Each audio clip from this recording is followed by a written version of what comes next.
비싼 옷을 사더라도 안 입게 되더라고요. 엉덩이가 지금 등판에 있습니다. 환종 아니야? 찐따처럼 보이는 내 모습이 싫다?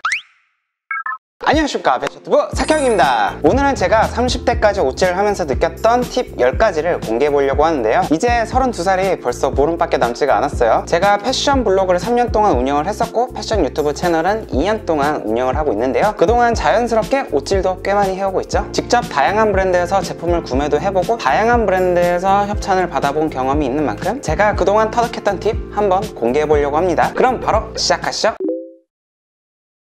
기본 아이템의 중요성은 아무리 강조해도 지나치지 않죠. 무지티나 무지니트, 깔끔한 슬랙스 같은 아이템들은 그 자체로는 평범한 아이템들이지만 다른 아이템들을 더 돋보이게 보조하는 역할을 하는데요. 옷을 잘 입기 위해서는 일단 기본 아이템들이 탄탄하게 받쳐줘야 합니다. 그러기 위해서는 기본템 중에서도 범용성이 좋은 아이템들과 컬러로 옷장을 많이 채워두시면 좋겠죠. 어디에나 어울리는 기본적인 컬러로는 블랙, 차콜, 그레이, 화이트, 아이보리 등이 있겠는데요. 대부분 무채색이죠. 무채색이란 말 그대로 채도가 없는 색이기 때문에 어떤 튀는 컬러를 가져와도 매치할 수가 있어요. 예를 들어 특히 위에는 빨간색, 하의는 파란색을 입게 되면 그냥 태극기 룩이 되어버리잖아요. 그 대신 하의를 블랙이나 크림 색상을 매치하게 된다면 그 자체로 튀는 컬러를 보완해 줄 수가 있겠습니다.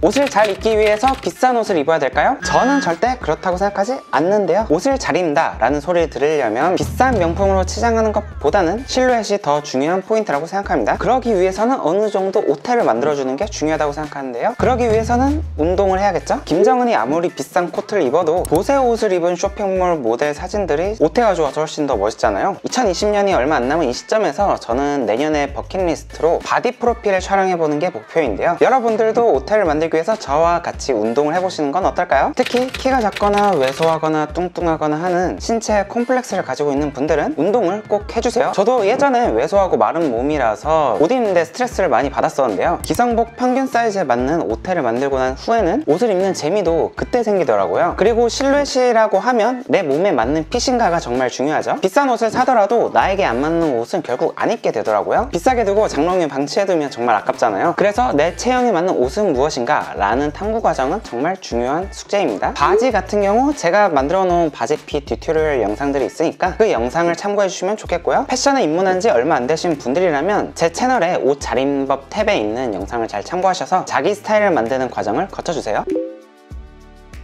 패션에 관심 있는 여러분들, 생각보다 체형은 잘 변한다는 사실 알고 계시나요? 저 같은 경우는 군대를 전역하고 나서 체형이 변화하지 않을 줄 알았어요. 그래서 그 당시 비싼 돈을 주고 맞춤 정장을 맞춘 적도 있었어요. 하지만 살은 생각보다 쉽게 빠지고 쉽게 찌고 그러더라고요. 예를 들어 저는 전역 후에 55에서 58kg 정도였는데 지금은 60에서 63kg 정도를 유지하고 있는데요. 운동을 하면서 벌크업을 하면서 만든 몸이라서 원래는 90 사이즈를 입다가 지금은 95에서 100 사이즈를 입고 있어요. 저와 마찬가지로 20대 중반분이나 30대를 가더라도 체형 변화의 가능성은 언제든지 있습니다. 특히 제 친구나 후배들만 보더라도 직장에 들어가거나 결혼식을 한 이후에 급격하게 살이 찌는 친구들이 많더라고요. 그래서 비싼 옷을 구매할 계획이 있다면 현재 내 체형이 만족스러운가를 먼저 고민해보는 것도 중요할 것 같습니다. 저도 지금 체형이 되게 만족스럽고 자리를 잡았다고 생각하고 있지만 요즘에 헬스장도 닫고 맨날 집에서 생활하니까 조금만 방심했더니 살이 금방 찔 것 같더라고요. 지금 조금 뱃살이 불안불안합니다. 요즘 허리띠를 할 때 조금 끼더라고요. 그래서 저도 헬스장이 열리면 바로 다이어트를 시작할 계획입니다. 옷의 수명은 제 구독자분들도 정말 궁금해하실 것 같아요. 특히 어린 친구들이나 패션에 이제 입문하신 분들이에요. 어떤 옷은 얼마 못 입고 어떤 옷은 오래 입을 수 있는지, 그리고 얼만큼 입으면 오래 입었다고 생각하는지 말이죠. 개인적으로 오래 입었다고 생각하는 옷의 기준은 저는 4년이라고 보고 있어요. 트렌드가 아무리 바뀌지 않는 옷들이라고 하더라도 4년 정도면 이미 많은 변화가 있더라고요. 특히 실루엣적인 부분에서 말이죠. 예를 들어 지금 이 사진은 제가 2017년 정도에 입었던 코트인데 그때는 이 정도 기장감도 길다고 생각을 했었어요. 하지만 지금 보니까 기장이 굉장히 짧아 보이죠? 허벅지를 3분의 2 정도밖에 덮지 않으니까요. 하지만 요즘은 확실히 무릎을 덮는 롱롱한 기장감이 대세이죠. 이 코트 같은 경우 7, 8, 9, 0, 만 4년째 가지고 있는 코트인데요. 아직도 가지고 있는 코트이긴 하지만 손이 안 가는 데는 다 이유가 있습니다. 보통 저렴한 옷들은 한 철 정도 입게 되는데요. 보세나 SPA 브랜드 제품 같은 경우 보통 한 시즌에서 2시즌 정도 입는 편이 대부분인 것 같아요. 그래서 자주 입는 기본템이라면 너무 저렴한 옷이 아니라 적당히 적당한 가격선에서 구매를 해주시는 것이 옷을 보다 오래 입을 수 있는 방법이고요. 유행에 민감한 옷들은 보통 한두 시즌 입고 버리거나 아니면 구석에 짱박아 두는 경우가 많으니까 이런 경우에는 많은 예산을 쓸 필요가 없겠죠. 예전에 어떤 아이템들을 가심비로 구매하면 좋을지 정리해둔 영상이 바로 여기 있으니까 어떤 옷에 예산을 많이 투자를 해야 되는지 기준이 아직 없으신 분들은 이 영상을 꼭 참고해 주시는 것을 추천드릴게요.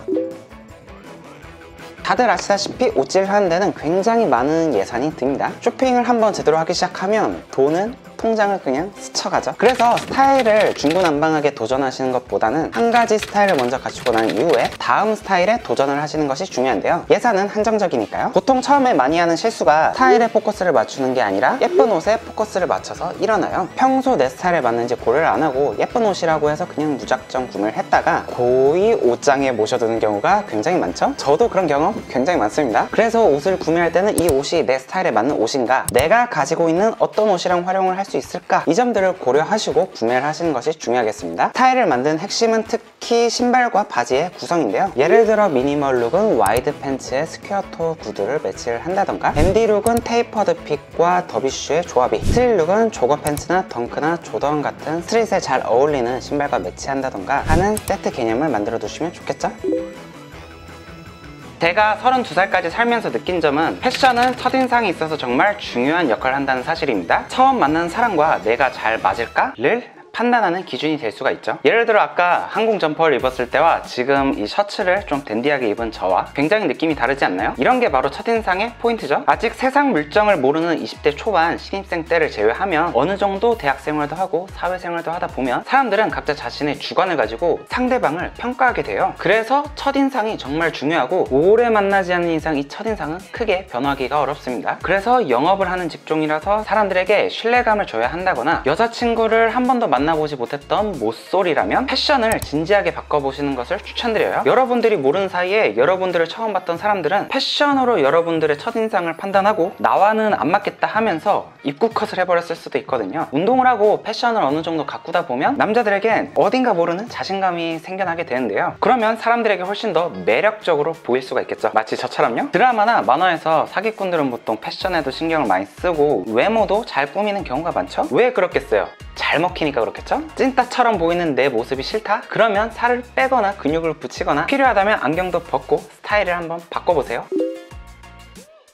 5번과 6번에 이어가는 팁인데요. 스타일을 바꾸는 데는 굉장히 많은 돈과 시간이 소요되기 때문에 가성비 좋게 패션을 즐기려면 나만의 시그니처 룩을 만드는 게 좋습니다. 그리고 시그니처 룩은 남들에게 나라는 존재를 각인시킬 수 있는 또 다른 방법이기도 하고요. 예를 들어 최근에 종영한 스타트업이라는 드라마에서 김선호 씨가 연기한 함지평은 성공한 VC 팀장으로 나오죠. 투자자들에게 신뢰감을 줘야 되기 때문에 평소에 비즈니스 캐주얼 룩을 입고 등장합니다. 김선호 씨처럼 만나는 사람들에게 신뢰감을 줘야 되는 상황이라면 비즈니스 캐주얼 룩을 내 시그니처 룩으로 만들면 좋겠죠? 패션이나 유통업 관련자라서 남들에게 좀 트렌디한 모습을 보여주고 싶다, 그러면 미니멀 룩을 시그니처 룩으로 만드셔도 좋겠고요. 여자들이 좋아하는 훈남 이미지를 만들고 싶다면 댄디 룩을 시그니처 룩으로 만드시면 좋겠죠? 어느 정도 유튜브나 인스타그램을 보면서 관심이 가는 시그니처 룩을 찾으셨다면 그때부터는 시그니처 룩을 잘 활용하는 유튜버나 인스타그램의 인플루언서들의 착장을 구경하면서 옷도 따라하면서 구매를 해보시면서 스타일을 찾아가시면 되겠습니다. 만약 예산이 안 맞는 편이라면 비교적 저렴한 쇼핑몰이나 SPA 브랜드, 도메스틱 브랜드에서 비슷한 디자인의 제품을 찾아서 최대한 비슷한 스타일로 모방을 하시면 되겠죠? 모든 창조는 모방에서 시작됩니다. 절대 따라했다고 기죽하실 필요 없어요. 그러다 보면 어느 순간 옷을 잘 입었다는 소리도 듣게 되고 자신감도 생길 거예요. 어느 날 갑자기 그날 하루만 차려입은 사람은 그날 하루만 차려입었다는 티가 많이 나는데요. 연말 시상식 같은 데서 20대 배우들보다 30대 노련한 배우들이 훨씬 더 멋진 자태가 있죠. 마찬가지로 처음 꾸민 날은 어색할 수가 있어요. 왜냐하면 모든 옷에는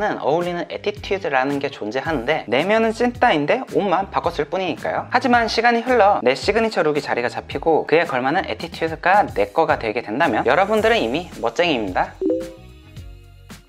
데일리룩을 촬영하고 인스타그램이나 커뮤니티에 옷을 올리는 게 어떤 사람들은 관종 아니야? 라고 생각할 수가 있는데요. 제 개인적인 생각으로는 패션은 비주얼이기 때문에 시각적인 부분이 중요할 수밖에 없어요. 옷에 맞는 톤앤매너와 애티튜드를 생각하게 된달까요? 예를 들어 같은 데일리룩이라도 옥상이나 아파트에서 촬영을 하는 것보다는 카페나 도심, 여행지 같은 데서 촬영을 한 룩이 좀 더 분위기가 있죠. 그 자리에 맞는 룩도 존재하고요. 공부할 때도 남에게 설명을 하면서 공부를 하면 성적이 더 빨리 늘잖아요. 왜냐하면 설명을 상상을 할 수 있을 정도로 실력이 있다는 말이고 머릿속으로 이해를 하고 있는 것이니까요. 마찬가지로 패션도 남에게 보여주는 과정이 있으면 훨씬 더 빨리 늘게 되고 재미도 찾으실 수 있을 거예요. 덧붙여서 오늘은 왜 이렇게 입었는지 나에게 설명을 하는 시간도 가져주면 좋겠죠?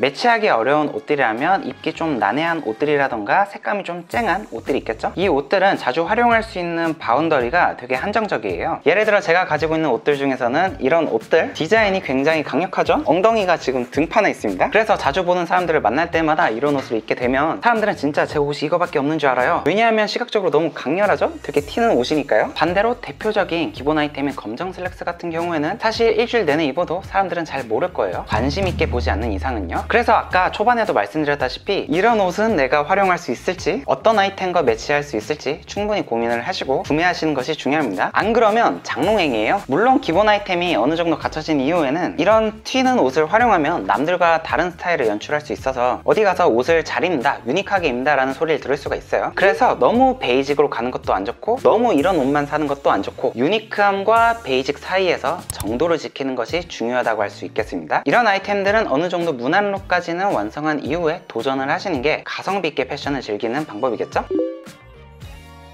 옷을 잘 입기 위해서 참고해야 되는 매체는 어떤 것들이 있을까요? 유튜브, 인스타그램, 각종 패션 매거진 등이 있겠죠? 그런데 말입니다. 남자 패션 쪽은 변화하는 속도가 느리기도 하고 변화의 폭도 한정적이에요. 그래서 저 같은 경우는 앞으로의 패션 트렌드를 예측을 할 때 여자들의 패션을 많이 참고하는 편인데요. 앞으로의 트렌드와 유행의 주기 같은 것을 참고하는 편이에요. 예를 들어 스퀘어토의 유행이 언제까지 갈지 질문해 주시는 구독자분들이 종종 계세요. 그러면 저는 최소 자신있게 2년은 간다고 말씀드릴 수가 있겠는데요. 참고로 스퀘어토는 발끝이 네모난 형태의 슈즈를 뜻합니다. 변화의 속도가 빠른 여자의 패션 중에서도 이번 연도까지 스퀘어토는 굉장히 매력적인 아이템으로 받아들여지고 있는데요. 발렌시아가, 보테가 베네타 등 다양한 브랜드에서 스퀘어토 슈즈를 출시했었어요. 트렌드에 눈이 밝은 자라도 스퀘어토 슈즈를 출시했었죠. 짧은 단기적 유행에서 끝나는 것이 아니라 하나의 패션 아이템으로 자리 잡았다는 걸 여자들의 패션에서 분석할 수가 있죠. 그리고 제가 새롭게 눈여겨보는 트렌드로는 바로 부츠컷이 있는데요. 근 10년간의 변화를 돌아보면 스키니핏에서 슬림핏으로, 슬림핏에서 와이드한 핏으로 바지핏이 변화해왔죠. 이제는 이 와이드한 핏도 물리다고 생각하는 사람들이 많이 있어요. 그래서 색다른 핏을 찾으시는 분들이 많을 거라고 생각해요. 저는 그 핏이 바로 부츠컷이라고 생각합니다. 클로에나 발렌티노에서 19FW 여성복에서 부츠컷을 제안한 것에 이어서 에디 슬리먼이 크리에이티브 디렉터로 있는 셀린느에서도 올해 부츠컷을 제안했었죠. 아미리에서도 마찬가지로 부츠컷을 제안했었고요. 해외 인플루언서 중에서는 어나더 맨이라는 영국 패션 매거진의 편집장으로 있었던 맨 콥이라는 분이 부츠컷을 정말 매력적으로 소화하시더라고요. 이런 식으로 부츠컷 슬랙스를 활용해보고 싶은데 내년 SS 시즌에 괜찮은 제품들이 나오면 저는 지금이라도 당장 구매해서 리뷰 의향이 있습니다.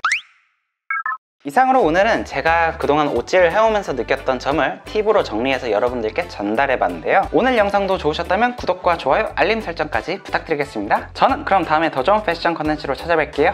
안녕!